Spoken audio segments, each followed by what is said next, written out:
And here we are at UFC 249. Greg Hardy versus Yorgan De Castro. Big heavyweights here. Height advantage for Greg Hardy. Weight similar, but also a big reaching for advantage for Greg Hardy. So he's going to be looking to stay on the outside, but also has a big power advantage. All his 5 wins coming by way of knockout. Here, Bruce Buffer calling out these two gentlemen. 6'5", holy. And Greg Hardy had to fucking come down to 265. He is a big boy. Former. He had the cut, man. Yep. If he's 265.5. So did Ngannou as well later on in the night. He's his third heaviest weight, Ngannou. And there, De Castro, 6-0 record. Not as good of opponents that Greg Hardy has faced. Alexander Volkov in his last match, he did lose, but looked really good against the, I believe he's the number 4, number 5 fighter in the world, Volkov. So there's Hardy, and he was just in against a top-ranked opponent. So De Castro should not be the same level of competition. Look for him to look good, and look for him to attack early. There you see him, the 210 favorite.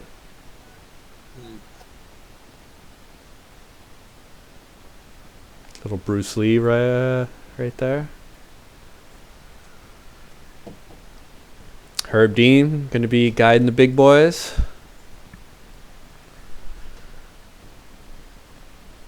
So we both picked Greg Hardy to win here. Let's see if he can do it. I believe I picked him in the first round, so let's see if this goes more than one round. De Castro really fast off the bat. Both of them swinging. De Castro's a little bit wide on his punches, not the most technical, pretty looping on these hooks. Forward front kick. Hardy trying to use his range, starting to shoot out some straight punches. Going to be a little more technical here, starting to give a little bit of feints.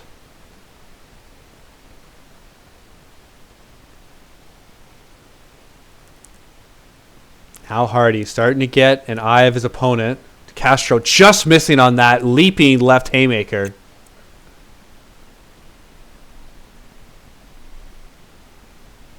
Hardy a little bit lazy on that punch. He threw out his right hand but didn't bring it back to defend. Castro shooting a hook out on his left side. De Castro has to cover the range, but Hardy's making it pretty easy so far. De Castro is swinging very wild here. When he squares up, he sets both his feet down to get a maximum amount of pressure, and he just swings for the fences, both arms swinging wildly, chin right up in the air. Look for Hardy to counter when he sees De Castro set up like that. Look for him to counter right down the middle or right up the middle with an uppercut. Castro's there to be found.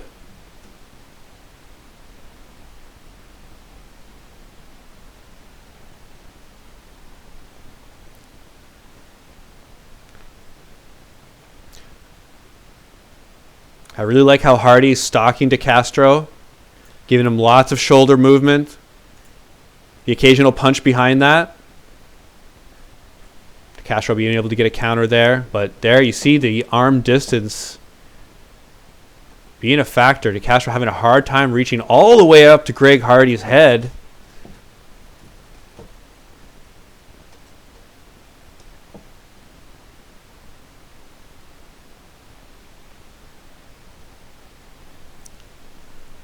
Castro's not looking like he has a whole lot of kicks in the arsenal, mostly swinging the right and the left hook.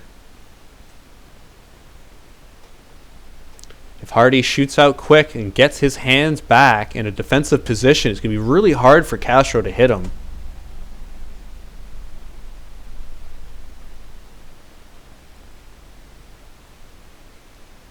Just losing a little bit of balance there.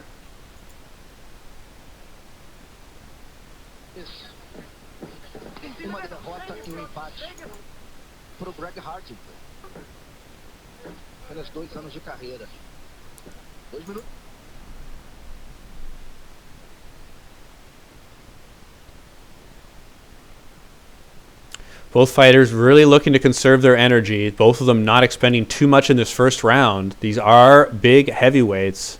They want to be able to make it all 3 rounds if it goes that far. So you can see that they're taking a little bit of breaks in between their punches.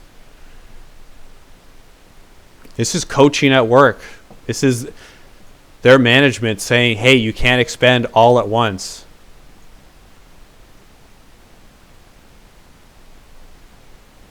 You have to give it. You have to think that Hardy's got a slight advantage. He's got the ring generalmanship.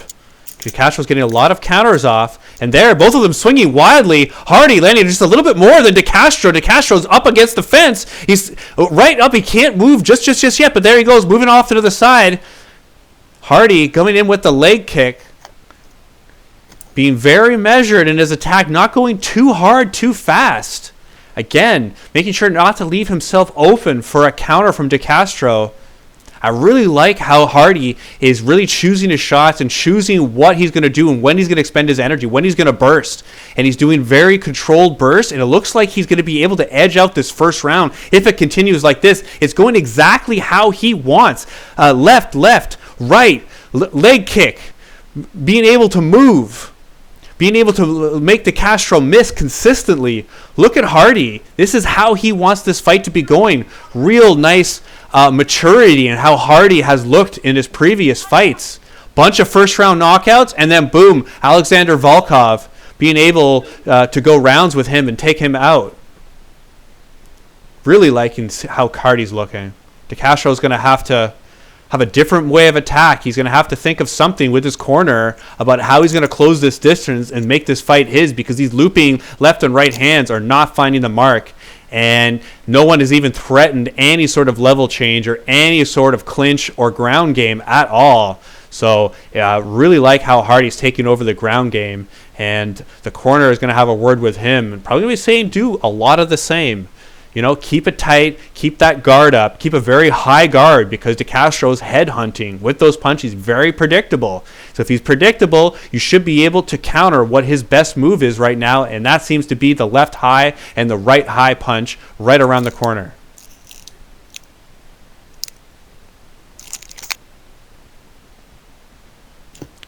And we're seeing some leg kicks. Very heavy on that leg kick here from DeCastro. I mean, in real time, it doesn't look like that takes him any energy at all to throw that. He throws it so quick. But as you can see there, the power in those leg kicks is real. He's chopping Greg Hardy's leg there, one kick at a time. And there you see the redness right behind the knee there. Targeted kicks from DeCastro.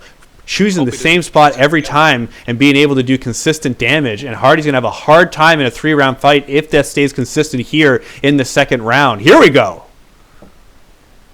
Yeah, if he needs to use his inhaler, he's fucked. And he goes right back at it right there. This is what his coach must have been saying. Mix up the attack. Don't just throw the head-hunting kick, the head-hunting punches. Mix it up with some kicks. Throw a little bit of different moves. Throw a jab or two to go in. Nicely defended from Hardy.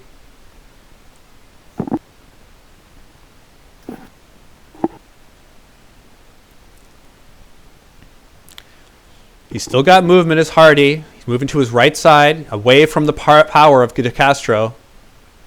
He's going to look to move right and use his jab to control the distance.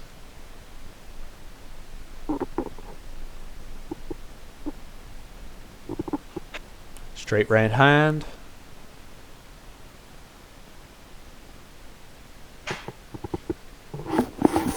Both fighters extremely wary of each other. They're standing very far back from each other. And this is mostly because Hardy's reach is just so gigantic. Look how much ground he could cover there. Moving up with his legs and then shooting out with that jab. Yeah. You figure that this other guy could probably even drop class.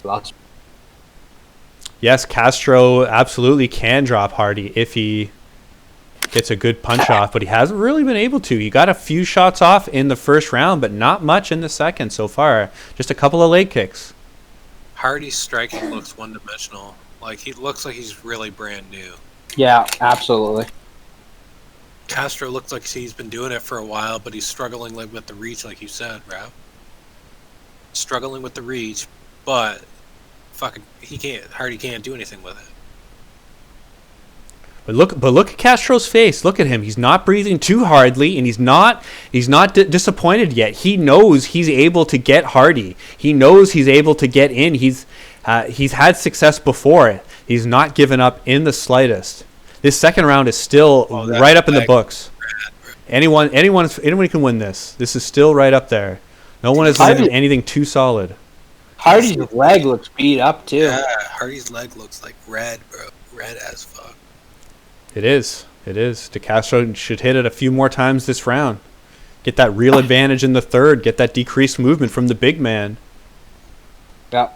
You know what you should do? Tony Ferguson says you should goddamn throw that leg. Whatever leg hurts, throw it in a kick. There's not many men like Tony Ferguson, and we're gonna see him later tonight. Can't wait, up against Justin Gaethje. But here, crazy how quickly or how far Tony Ferguson becomes fucking Ultimate Fighter, man. God, bro. Oh yeah, absolutely. He beat Ramsey, holy! I didn't think he was gonna do anything. Yeah, I thought he was just a weird dude, bro. But he's not weird. He's a fucking genius. But he's really weird. He's fucking super weird. Buddy, he trains with Eddie Bravo. That 10th Planet system, we've already seen it do work tonight. Yeah, but Eddie Bravo doesn't believe there's space, bro. I love Eddie Bravo. Like, fucking love that guy. But he doesn't believe there's space. He just doesn't Yeah, he believes in flat Earth, right? I don't know what the fuck that guy doesn't believe anything that anybody says. He says NASA's fucking made up. It's all bullshit. Well, I tell you, some of those Joe Rogan podcasts are mighty entertaining, though. So, whether you believe what he says or not, he's very interesting to listen to. Whether he's talking about jiu-jitsu, MMA, or the unknown. But he had Elon Musk on the other day. Recently, yeah. Yeah, I started listening to it. I got about halfway through. Really good. Love listening to that guy talk. Musk is such a boss. He's socially retarded, bro. That guy is socially retarded. Like, I'm socially retarded, but he's fucking socially retarded. He just lacks the ability. Very awkward guy. Oh, but he's a fucking genius, and I love him. Fucking Trudeau should put his man purse away and get him on board. Have him get Canada going. Hardy's landing a couple of shots here at the end, but both fighters pretty hesitant to throw at the end of the second round. It's just boring as fuck. I don't know who won that second round. It's really up in the air. Hardy's having a hard time with the leg kick. Yeah, he got out of that one. My leg.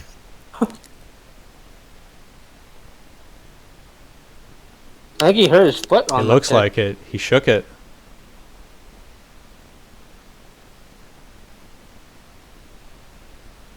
So it doesn't look like they're giving any attention in the corner. So maybe he didn't tell his corner anything's wrong. If you're De Castro, if you're the corner, you have to assume you're behind in this fight. You need a substantial win in the round, or you need a knockout. You have to take a little bit of chance, and you can't just stay back. You have to throw a little bit of caution to the wind, and you have to close that distance. There's opportunities there. You've got to be willing to eat a shot to get a shot. Don't be so wide on your shots. Oh, and right down the pipe is Greg Hardy with the straight right to welcome the third round. Hello, how you doing? Are you awake? I'm gonna make sure you're awake. There he is, De Castro closing that distance, getting in with the left hand. This is what we wanted to see, guys. Both fighters throwing here in the third. We're finally seeing some action. Couple of punches and a leg kick is De Castro. Both fighters looking at each other's shoulders, looking to see what they're going to throw. Oh. But overall, it seems like the leg kicks are doing a good percentage of the damage here for both fighters. I love that chopping wood there. Like, throwing leg kicks. It's so fun. Bro, like there are some human beings that throw like the nastiest leg kicks I would never want to receive. You know who used to throw deadly leg kicks? Shogun. Yeah. Shogun Hua. Yeah. Oh my god. He was never really the same after John Jones, bro. He battered Machida so badly Machida couldn't walk around for him. You used to tell me about him before I knew anything about MMA, bro. Oh yeah, bro. From Pride and shit. All right, well, Hardy's being able to get a couple of punches from the outside. De Castro being very careful with his shots. He's looking to explode here, but looking to choose the right time to do it. He can't wait too long. Hardy is winning this last minute with the judges. Finally, De Castro being able to counter with a right leg kick, but he needs to do more than that.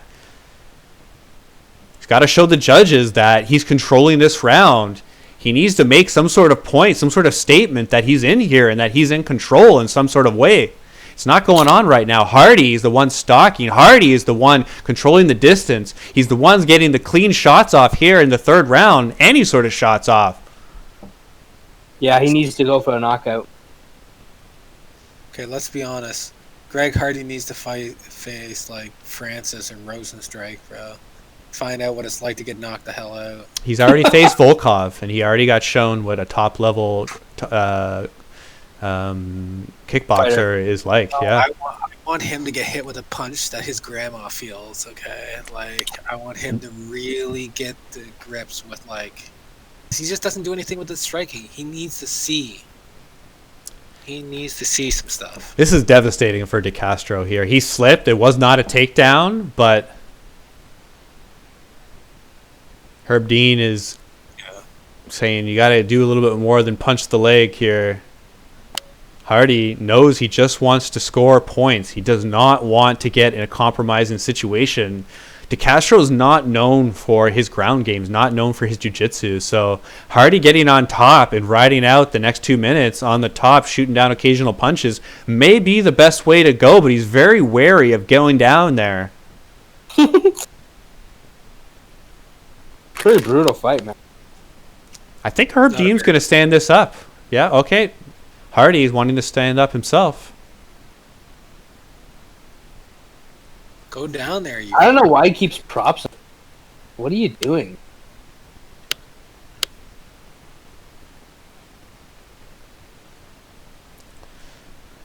De Castro is just, ever since the first minute of this third round, he has not thrown. The last 4 minutes, he has not thrown a lot of punches. He's been very careful. He seems tired. Can't win the round without punches, without something for the judges to score. And right now it's all Hardy. You see 2 definite rounds for Hardy and a possible round for De Castro. If the judges see anything else, I'd be very, very surprised. Castro's just not. Or sorry, yeah, De Castro's just not doing enough.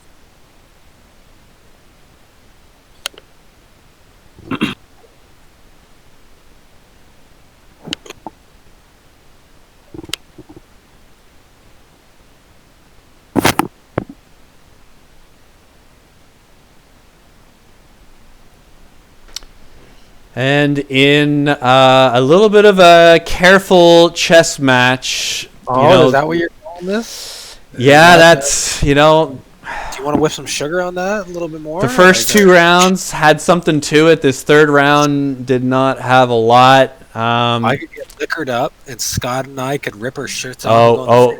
Castro is saying something about his foot. I think he's saying he hurt his foot.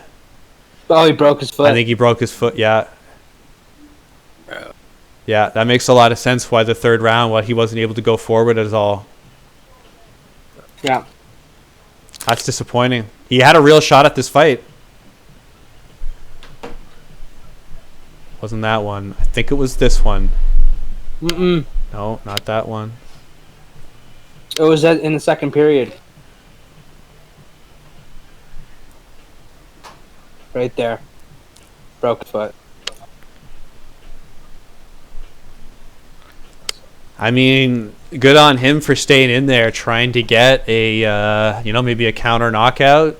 He just wasn't able. You can't drive forward when you don't have that back foot. You can't move forward to cover that distance to get over the 5-inch reach advantage that your opponent has, and all he was doing was moving side to side. That's all he could do, and well, that makes a lot of sense there when you're hearing about the foot. You definitely saw it, but then, well, Hardy is able to squeak out of this one. This could have not went his way. It is possible. Let's see what the judges score it. Guys, just call out the score when you hear it. Hardy. For what? What was the score? I'm actually listening to your commentary. I have it on mute. Okay.